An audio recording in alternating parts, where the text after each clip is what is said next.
A very warm welcome, probably warmer than you might like in fact, to this Sunday Forum. My name is Paula Gooder and I'm the new Chancellor here, replacing Mark Oakley.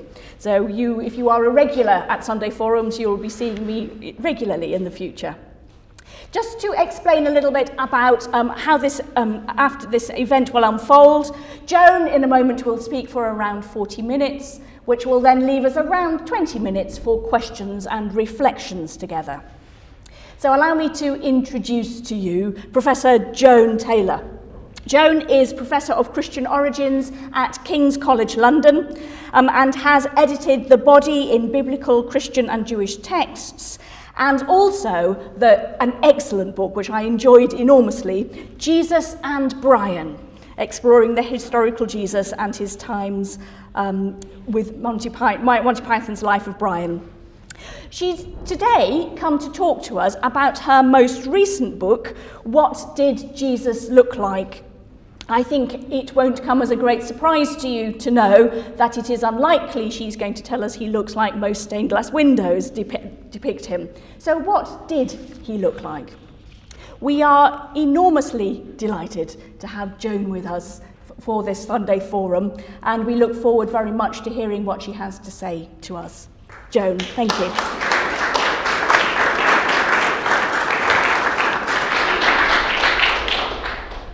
Well, thank you very much for having me here. I hope I can shed some light on what Jesus looked like, but to start off with, I want to go right to the very beginning of the story and think about what we've got in the Gospels, which is this, in that we are not told at all what Jesus looks like anywhere in our Gospel accounts. And it's one of those things we don't necessarily notice because we know what Jesus looked like. We know because we have had the stained glass windows, we have had 2,000 years almost of early Christian to Byzantine to medieval to Renaissance to modern art that has given us a portrait of Jesus. So it's rather a shock to realize that if you look at the gospel text, you don't actually have him described at all. We get curious things in the Gospels whereby at the resurrection, in the resurrection appearances, Jesus comes to his disciples and they don't necessarily recognize him. Mary Magdalene thinks he's the gardener outside the tomb, but we're not told a before and after of why she thinks he's the gardener, why she couldn't actually see who he actually was. So it's a lot of my research just stemmed from the realization that we have no portrait of Jesus. We've got some descriptions of John the Baptist, but nothing really obvious about what Jesus looked like. But of course, there's our image of Jesus. The Warner Salmon image on the right-hand side from 1940 was given to American servicemen when they fought in World War II. It became a very standard image of Jesus and is replicated in many Bibles, the sort of image that you would have picked up from Sunday school. And then, of course, we get the high art kind of Jesus that we immediately recognize if we go to the National Gallery or any art gallery worldwide. We see Jesus in our churches all the time in sculpture, in relief, in stained glass windows. And so we're clear in our minds what Jesus looked like. There's no problem for us. That image of Jesus, if we were going to describe Jesus to a third party, we would be able to say, he is a figure who is reasonably tall. Sometimes we get that from art. He has long brown hair, parted in the middle. He has a beard. He has a rather long face and possibly rather clear eyes. Even if they're brown eyes, they're quite sort of clear and penetrating eyes. Often he is presented as somewhat feminine looking. He's not a really muscular guy.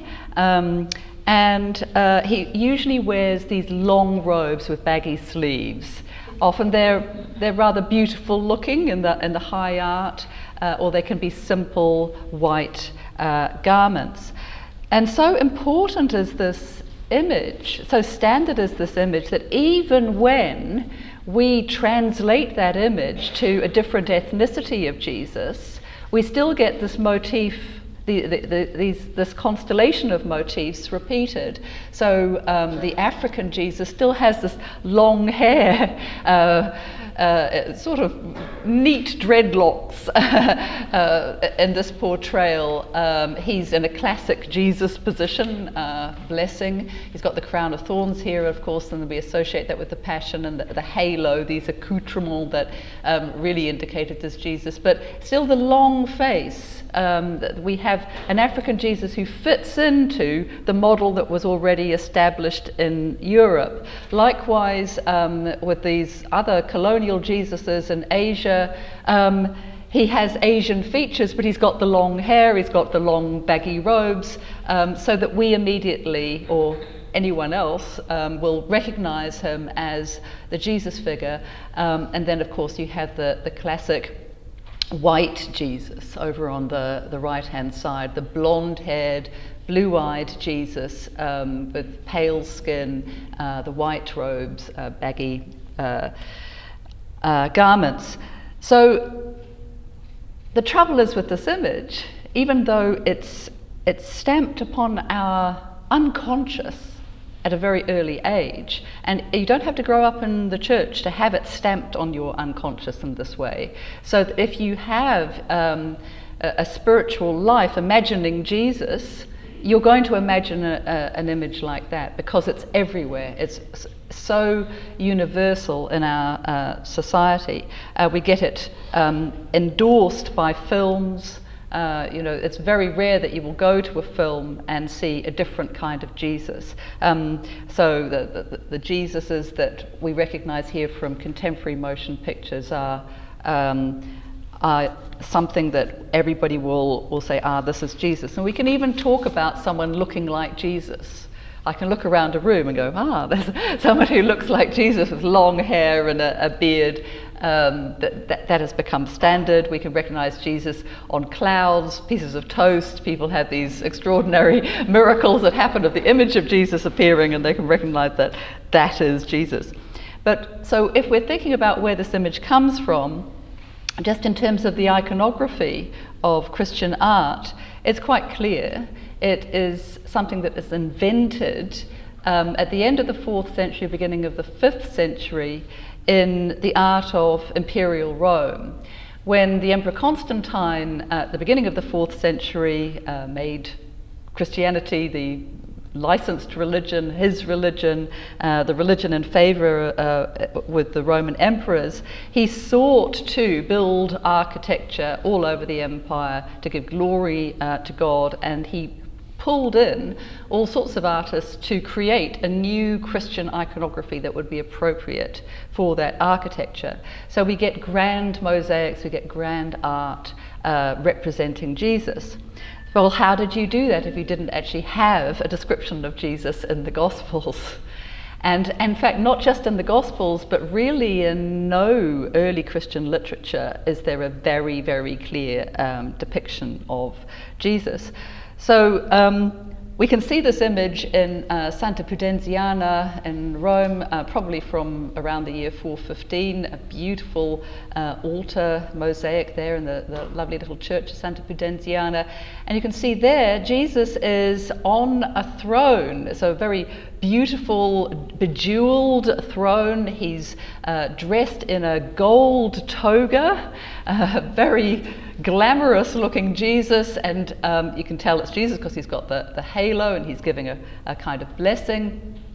And behind him is a bejeweled cross on Golgotha, on the rock of Golgotha or Calvary in Jerusalem. He's sitting there in front of a heavenly Jerusalem, and we can see the 4 heavenly beasts in the sky.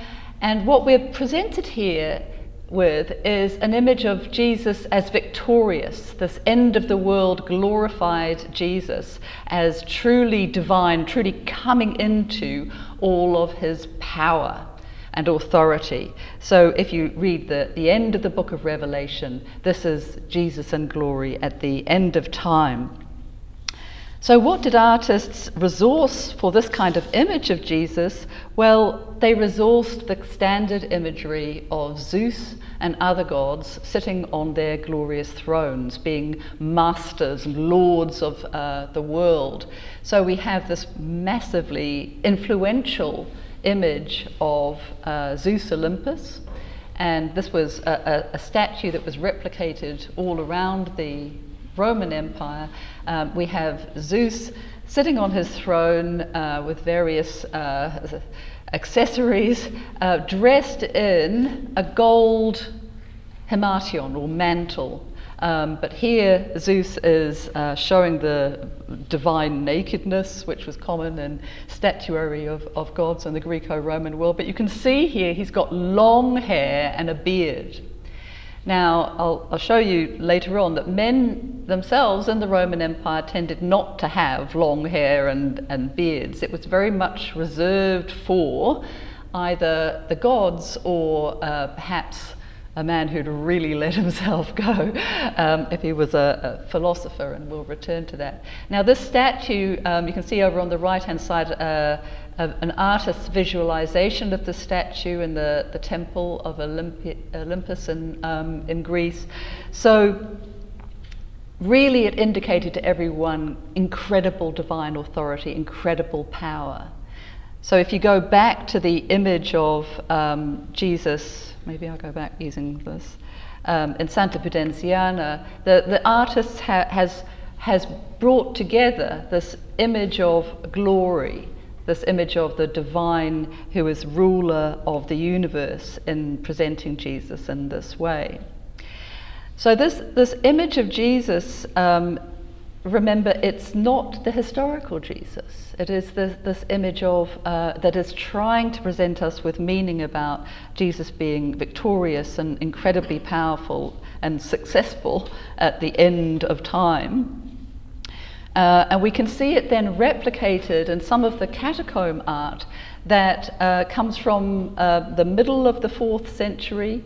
So first of all, we get this mosaic and high art that hasn't all survived. We think that it first appeared in these architectural edifices of Constantine and his successors. But then we get it here showing exactly this figure of Jesus with the long, quite curly hair, which is another feature of gods. They had quite luxuriant curly hair. And this hair of Jesus is all the way down his shoulders, and he's got quite a lush beard as well. And you can see the Alpha and the Omega on either side of his head, showing that this is the glorified Christ. It's not the earthly Jesus. Now, one feature of the depiction of Jesus, rather than the picture we have of Zeus with nakedness, is Jesus is always clothed. He's not shown in this kind of glorified state with divine nakedness. And this correlates with Christians and Jews being much more concerned with covering up the body than in the Greco-Roman world. And in fact, it got more and more intense as time went by. As Christianity became more victorious, more people were covering up the body. And we can see that the sort of resource used iconographically for the covered up Jesus is another god called Serapis, or Zeus Serapis, as he's sometimes called, because he's amalgamated with Zeus. And this figure of Zeus has a long robe with baggy sleeves, quite a nice, beautiful robe, and a lovely mantle tied, hanging around him, all the way down to his feet. So this Zeus Serapis on a throne is more than even Zeus Olympus, recognizably on the continuum that leads us to this glorified Jesus of the Santa Pudenziana art. The long hair and the beard being part of the godly look that we're trying to present the artists were trying to present in their images. Jesus is always younger, so he is about 30 years of age, whereas Zeus Serapis, or Zeus, is usually presented mid-40s to mid-50s, the idea of a man being in the prime of his power.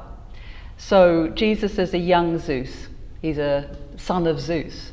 And it presents to the faithful looking at these images the sense of, this is how we are supposed to understand Jesus. So it's nothing about memory. It's nothing about remembering, Jesus looked like that, he had long hair and a beard and long baggy clothing. It's all about sending a message to people so that they get the theological meaning of the art. So let's just think about the long baggy clothing for a moment. Long baggy clothing, as you see with this image of Zeus Serapis, he's represented in the type of clothing a Hellenistic king would have worn in the Greco-Roman world. Very fine, beautiful clothing, fine material, a lot of material, baggy sleeves and long robes, because he didn't need to work. So you get this also in the depictions of the royal court in Ravenna in the 6th century. This fashion for very long clothing continued on at court, and here even the clergy are dressed in this kind of clothing. And indeed our clerical garb of today comes from the sorts of clerical garb that you have instituted in the Byzantine period, associated with this fine clothing that would be appropriate for wearing at court. So our clerical garb is quite conservative in that way. We have it continuing on through time. And here you can see the sleeves have become immensely baggy on the part of Bishop Maximian, because he really didn't need to do anything but go around and do his thing in church and read the books, and he was not involved in manual labor. And the ironic thing, of course, is that Jesus speaks out exactly against this kind of clothing for something that his disciples should not be wearing by implication, and identifying men who wear long garments as being those who are privileged.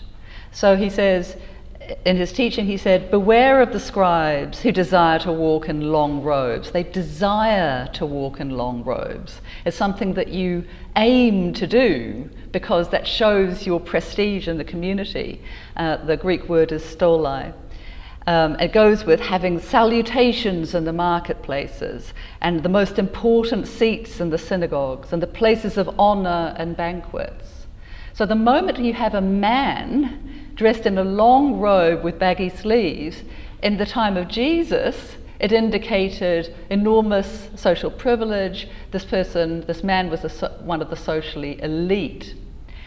So I really think this is one of the most ironic things, that our depiction of Jesus in art has replicated exactly the kind of man that Jesus was not. He was not interested in showing any kind of privilege and warned people against those who wanted privilege in society. Okay, so that's a little bit about what Jesus wasn't wearing. Now let's go on to think about his face. So this face of Jesus, the image of Christ glorified in Santa Pudenziana, then transferred to depictions of the historical Jesus. So by the 5th century, we get the historical Jesus portrayed with long robes and the hair parted in the middle. So it starts off Christ glorified sometime in the 4th century, and then it transfers to the historical Jesus.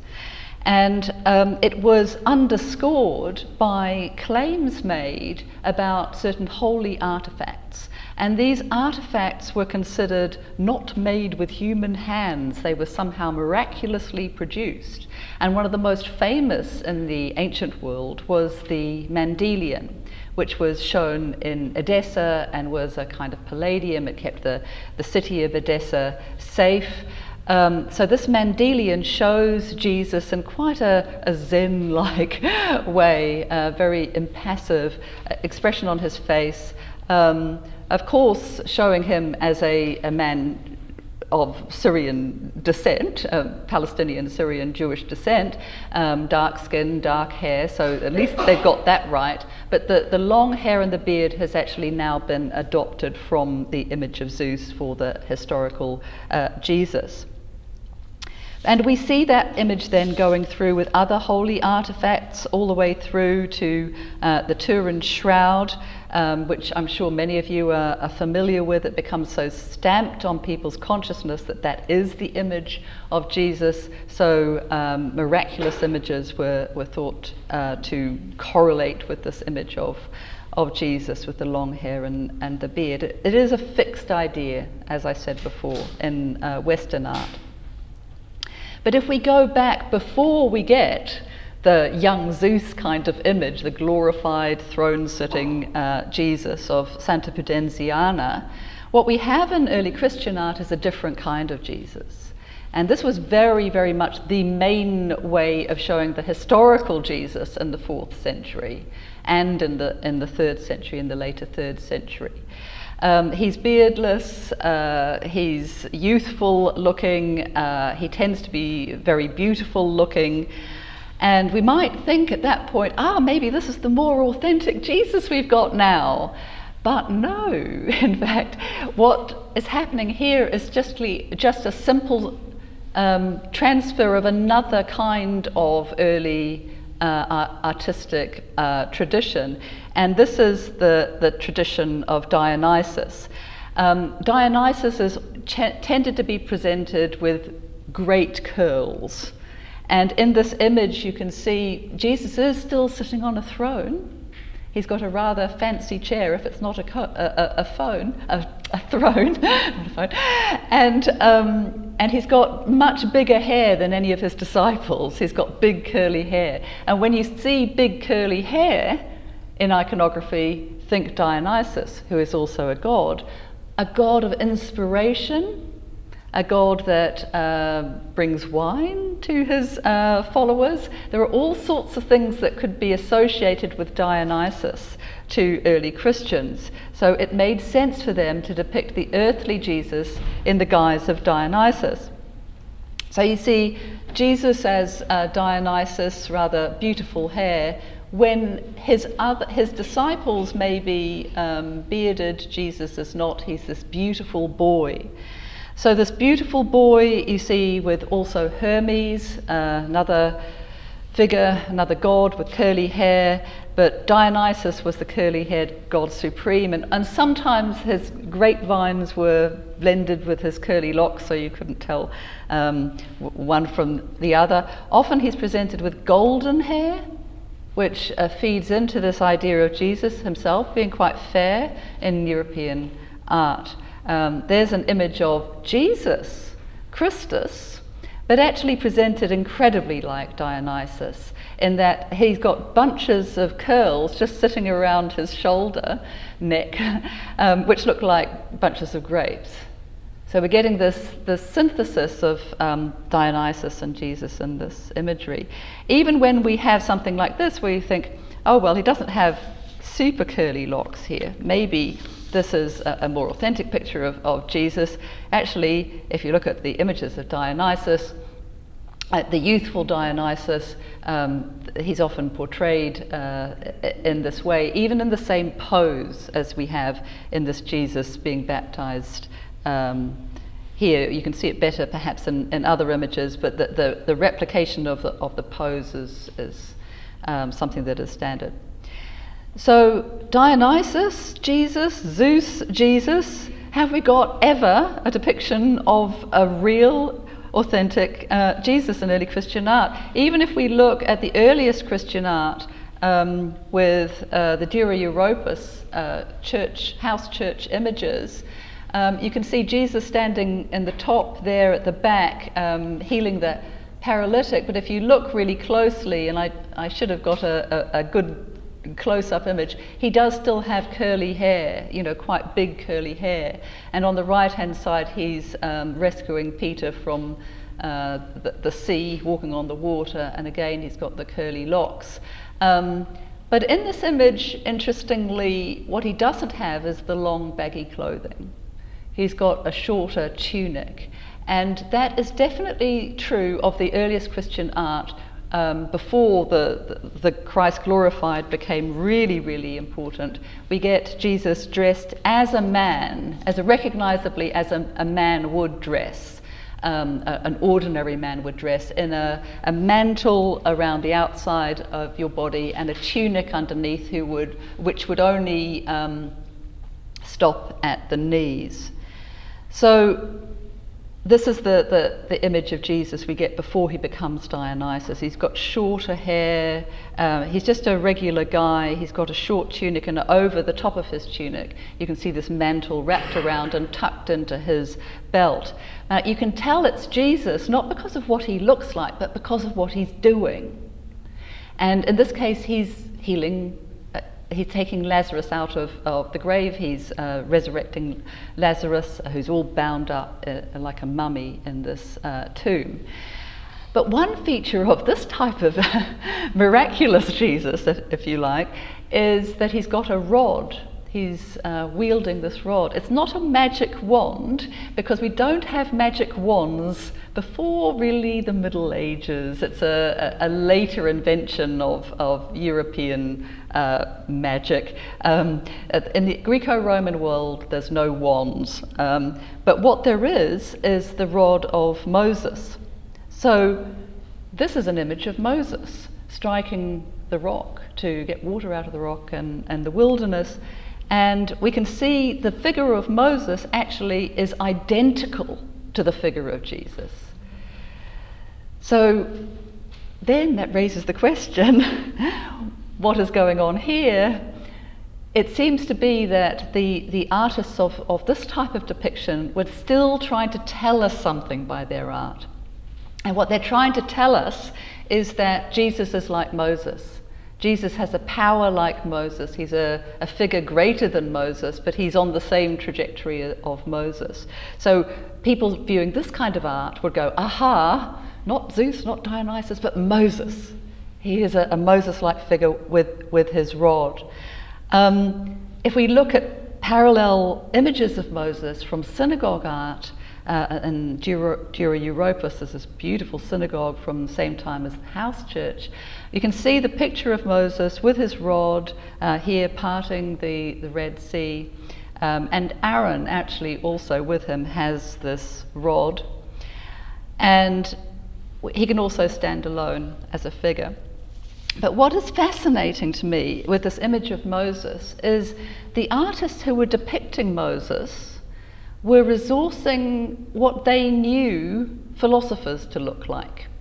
So philosophers of the Greco-Roman world would often go barefoot or look quite shoddy, and they would wear quite simple undyed clothing, and they would have long hair, and this is long hair by their standards, and a beard.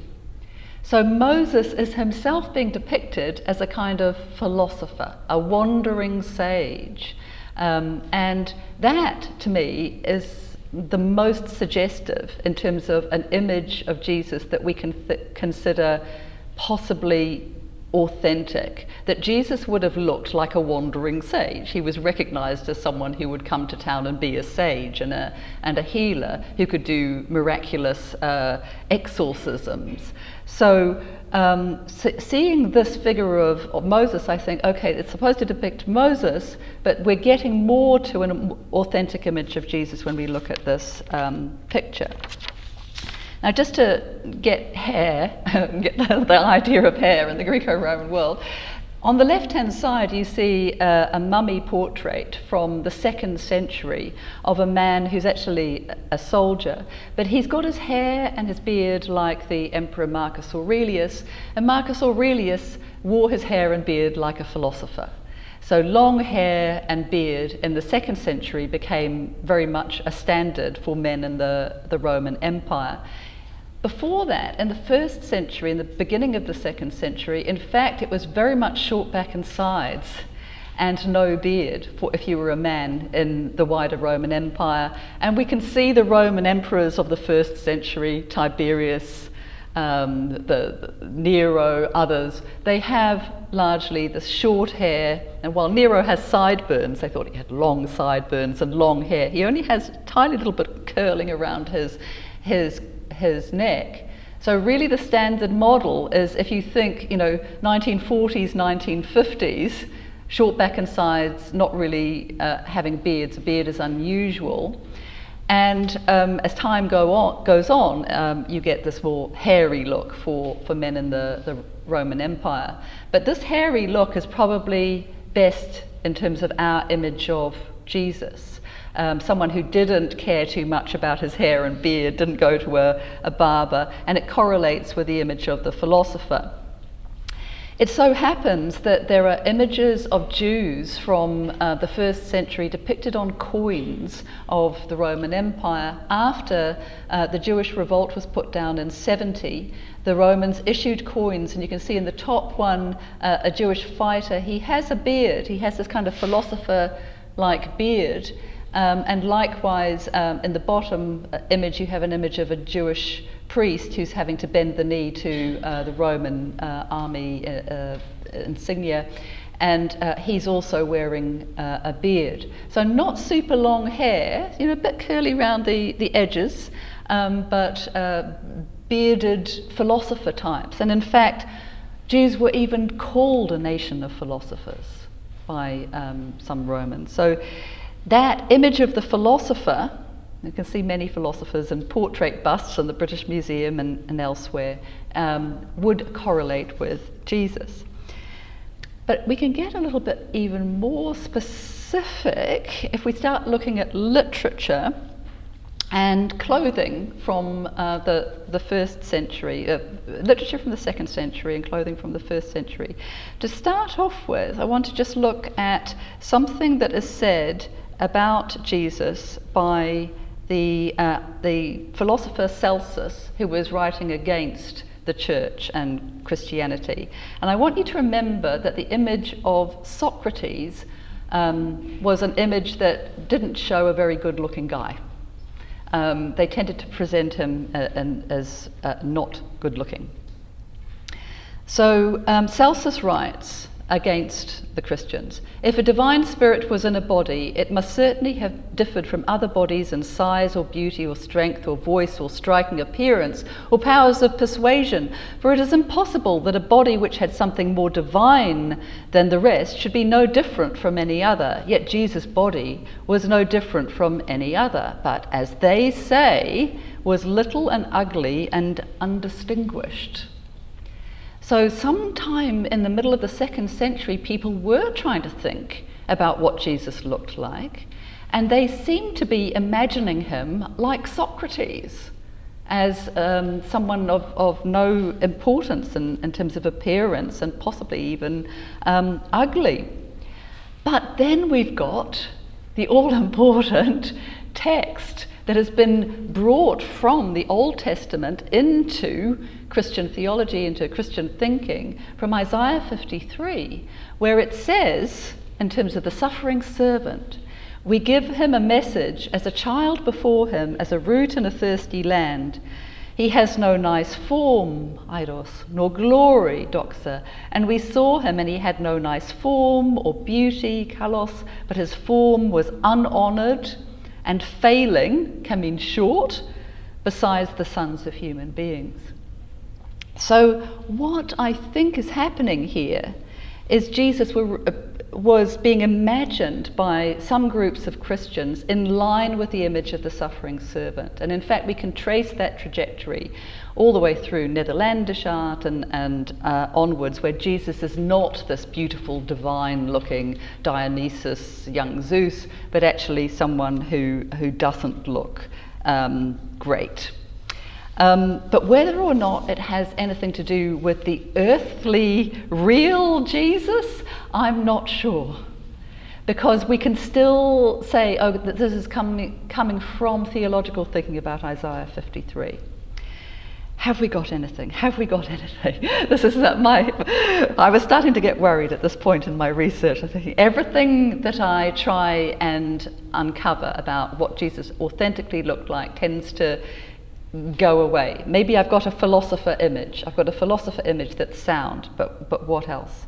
Well, I started to look much more from this philosopher image at the clothing of the first century that has been uncovered around the Dead Sea in these caves where it's so dry it preserves clothing and leather and wood incredibly well. I've seen sandals from the first century that look like someone's just bought them down the road. They're just so beautifully preserved. And here's a tunic. It's coloured. Because people actually loved colour. So when you see a lot of films which show everyone wearing beige and white, be very careful in terms of these Jesus films, because people tended to wear a lot of colour. The idea was that women would wear more colour than men, and this might be a woman's tunic. But if you look at the art from Pompeii where they're wearing these tunics, actually men are wearing these coloured tunics as well. So a guy who didn't care too much about his material look might very well have worn colour. But if he was trying to aspire to look like an eminent philosopher, he might have eschewed colour, but we don't actually know that Jesus was trying to do that. So this image of Jesus as a philosopher with his tunic and his mantle, if we think about the mantle, this is the image of the woman with the issue of blood touching the edge of his mantle. It's actually a little kind of fringe, because in Jewish menswear, it was expected that they would wear these tzitzit, as they're called, fringes on the four corners of their mantle, and that was a very distinctive Jewish item of clothing. And Jesus in Matthew 23 says, beware of men who have their tzitzit long, their edges long, and wear big phylacteries, advertising their piety. So he's not saying don't wear talits, don't wear this distinctive Jewish mantle, but don't advertise your piety, don't advertise what is important about them. The tzitzit had this special kind of purple thread, which was very, very expensive. So if you had your tzitzit long, it showed that you had the money to have long bit of purple thread. So it's again like wearing long garments, you were advertising your wealth and importance. Jesus was absolutely against that. So we can get this idea of what Jesus is wearing by these kind of statements as something distinctively of his time, the philosopher look, the clothing that everybody else wore, but less than. He's trying to look scruffier, poorer than other people. He's not aiming for anything fancy. There's just another image of a tunic, and you can see from this one that it's joined at the shoulders, it's sewn together at the shoulders, and there's a gap for the head. So if you turn it around, you've got the back and the front of this tunic being shown. And tunics were generally made in two pieces, with a front and a back. They were made of wool normally, with these stripes on the shoulders all the way down to the hem. And that was your standard outer tunic. Underneath that, you would wear an inner tunic, like a vest. You'd wear an inner tunic, because it could be a bit scratchy just wearing this tunic on its own, and you wanted the inner one for warmth. And that one was generally made of one piece. So what do we know about what Jesus' tunic was like? Well, when the soldiers crucified Jesus, according to John 19, they took his hamartia, his clothes, and made 4 parts, or his mantles, a part for each soldier, and the chiton, the tunic. But the chiton, the tunic, was seamless, woven from the top parts through the whole thing. So then they said to each other, let's not rip it, but rather cast lots for it to see whose it will be. It wasn't worth anything, dividing it up. It was only worth something whole. So it was something very basic, very simple, and in terms of the parallels, we've got this very basic, very simple one-piece tunic, which you would only wear as an under tunic, also in the Dead Sea caves that have been brought to light, in this one in Khirbet Kazon in Jordan. Actually, I qualified that. That's from a tomb, an actual tomb in the ground. They brought out this particular item.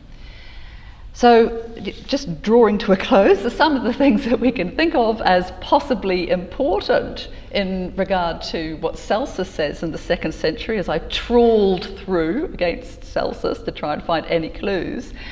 What Celsus does say, and he gets it not from Christians but from Jewish sources, he says, Jesus wandered about most shamefully in the sight of all. He obtained his means of livelihood in a disgraceful and importunate way. He was a vagabond, an outcast who roamed about with his body disgracefully unkempt. And that's more than what we can learn from Isaiah 53. It's certainly more than what we could learn from a bust even of Socrates. That does seem to me something that is being passed down, obviously very negatively about Jesus, but it correlates with the kind of teaching that we have from Jesus about not caring about your appearance. Just very finally, to go back to this issue of, I'm going to skip over sandals, the ethnicity. We can also know about Jesus' ethnicity from the skulls, the skeletons that have been found in Judea and Galilee. We can see that he was if he was a Jew of his time, he would have definitely had brown skin, black hair, brown eyes, and the bioanthropologists that have worked on these skeletons can see that they correlate with the sorts of people from Iraq, especially Jews of Iraq in today's correlating of skeletons. So we can look at present populations and see what they looked like to get a general image of the ethnicity of Judeans. So Jesus, the Judean, Jesus, the man of his time, wearing the clothing of his time, we somehow seem to need to reimagine Jesus historically if we're going to get to anything more authentic. In the book, I tried to put together a sort of image of Jesus just as a line drawing, wearing very simple mantle wrapped around himself, wearing simple sandals, a simple tunic, a one-piece tunic with shorter hair than we might imagine, but still long before its time. So if we can try and work on this image artistically, spiritually, maybe we get to a more authentic picture of Jesus. Thank you.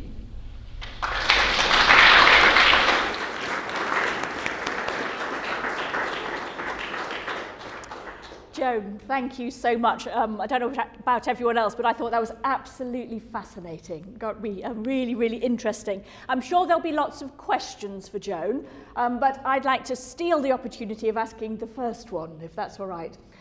Those of you who know me will know that I'm interested in the writings of Paul. I'm a Pauline scholar. And when you were talking about the depiction of Jesus as being a little ugly, not much to look at, I was reminded of the Acts of Paul and Thecla, which comes from about 180, in which they have this most remarkable description of Paul. And they most abhorrent description of Paul, actually. They describe him as small and bow-legged with eyebrows that meet in the middle. And the idea was that he really did not look very nice at all. And I was wondering whether there might be any connection between an early depiction of Paul as not good looking and an early depiction of Jesus as not good looking? I think you're right, that the idea that Paul was not very good looking is actually shown in this beautiful cave art. You all know it, the cave of Paul and Thecla outside Ephesus, and he's shown as short because Theoclea, Thecla's mother, is taller than he is, so he's shorter than a woman. And he's presented very much as that picture, and that picture of Paul goes through Christian art. He's very much shown as a slightly balding man who's nothing great to look at, somewhat like Socrates. But I think that the idea of Socrates is influential here, because people were talking about Socrates as saying, well, it just goes to show that great philosophy often doesn't correlate with what is beautiful in the world, that there's a paradox in Socrates, that he can say these extraordinary things, the deep philosophical truths, and yet be almost designed to mislead people by his image. So as Christians reflect on that, I think it feeds into that idea of Paul, and they exaggerate that aspect of Paul as being something not particularly great. But I mean, Paul himself tends to talk about himself in very disparaging ways. He really thinks that he can't speak very well, and it's not about earthly wisdom. So it all fits with his message to have him presented in that way. So the question is that the gospel writers appear to deliberately not to describe what Christ looks like, and maybe that should have an impact on us, in that as soon as we try and describe who Christ is, we end up with an image of ourselves. I think they definitely avoided describing him, because in Greco-Roman biography it was normal to describe someone and their attributes would be shown by the description of a person, because physiognomy was so prevalent in the Greco-Roman world. So the moment you said someone had a big nose, you immediately people would think, he was someone who was particularly interested or curious or whatever. I think they had a problem in that you've got, and it comes back to the central paradox of the church or Christianity's central theology of a crucified Messiah. And on the one hand, you have Jesus as a king like David, a great Messiah like David, or like Moses. Both David and Moses were considered to be beautiful, very, very handsome men. But on the other hand, you have Isaiah 53, and Christ crucified. So how do you bring those two things together in a description of Jesus? And I think that the simple thing was to avoid describing him. So at the time Mark was writing his gospel, I think there were people who knew what Jesus looked like and they didn't need a description of him. By the time Matthew and Luke were writing, perhaps not. But for John, it wasn't important. I think the divine logos concept was so important. That's not of interest for John. And yet still he has this idea of non-recognition and recognition in regard to the resurrection narrative. So I think they were grappling with how to present Jesus, and they just avoided it. But whether or not we should avoid it, I don't know. I think we have to. If we're going to think of Jesus humanly doing things, healing the paralytic or the woman with the issue of blood, we have to imagine him as something. We can't just sort of have a blurry figure. It's quite important to us. So if we're going to do that, we might as well struggle to get the image more or less right. So the gentleman has just been writing an icon in the Byzantine tradition and is interested by the braiding and the long hair. And do you have a comment on this? The idea that Jesus' hair was wet is actually something that comes into some Muslim depictions, or not depictions of Jesus, records of what Jesus looked like. So they talk about Jesus' hair being parted in the middle and being wet. But I think it comes from the Mandelian, where his hair does look quite wet. Yes. I think it's more like the idea of living water. So it's actually an iconographic explanation of what Jesus is. So the hair has an aspect of living water about it, which tells you something about who Jesus is. Yes, so that might very well be the case, yes. So what date did people start debating what Jesus looked like? I haven't found a debate. I really started to think about this myself. Well, in terms of contemporary scholarly debate, there's very little about what Jesus looked like. Some scholars, John Dominic Crossan has done some work on imagining Jesus as a first century sage, and also Mark Goodacre has an interest in this also. But there is a strand running from the early church fathers that really take on board Isaiah 53. So you can trace that through. And there's a few scholars that have picked up on this and been interested in that particular strand, but it's not a hot topic of theological discourse at the moment about what Jesus looked like. I actually think it has enormous implications for his teaching, for understanding his teaching, because if you have a beautiful Jesus with perfect hair, and especially a white, beautiful Jesus with perfect hair, with long, perfect robes, telling his disciples the Lord's Prayer or saying some of these statements, I think there's the kind of dissonance between what he's saying and what he's looking like. And he's no longer one of the people. He's apart from the people. But if we present him as actually just looking as a poor, bedraggled, homeless person, frankly, and coming to town and doing these extraordinary things and saying these extraordinary things, we then get more of the paradox. We take on board the paradox, and he's no longer the great Lord.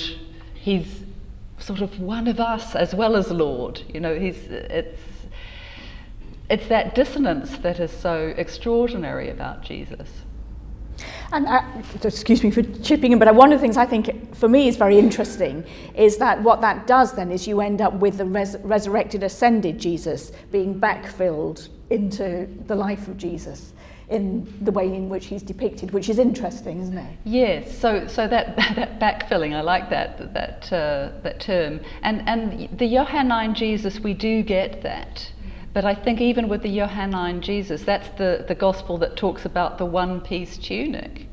So it's still trying to say in the beginning was the Word. This is an entity from God, with God, divine, and yet dressed like this, so that the soldiers don't even think it's worth dividing up his tunic. So the question is, kind of encapsulating that in Matthew, Jesus is very clear that we shouldn't worry about what we were, and therefore the only time we see Jesus in glory is at the Transfiguration. But something interesting happens after the resurrection, so that the disciples on a regular basis don't appear to recognize what Jesus looks like. So the question is, what do you think that's about? I have no simple solution to that. I just observe it as an interesting phenomenon of the Gospels, that they don't recognize him, but we're never told why they don't recognize him. Certainly the Transfiguration is an indication that he looked pretty dirty and beforehand, because what we have is a sort of before and after. The Purcell washes whiter sort of. Once he is manifested in the Transfiguration, his clothes were sparkling white, but before they weren't, and so they were really surprised. But still, they recognize him in the Transfiguration. They can see that he is recognizably Jesus. But yes, this lack of recognition, I don't know. I find it a mystery why we have to be told that. And I'm sure there are much better explanations than I could possibly come up with, but it is just so striking given we've got no description of him beforehand. So can you just tell us quickly about the Mandelium and its origins and context? So the origins of the Mandelium are very mysterious. I think a lot of the these icons are enormously powerful, and of course they're designed to be meditated upon. They're a way of going into the divine. So they're completely different in terms of what they're doing as art to what Western images of Christ are doing as art. To start off with, in Edessa, there were actually letters from Jesus. The ruler of Edessa wrote to Jesus in this legend of Abgar and Jesus wrote letters back to Abgar.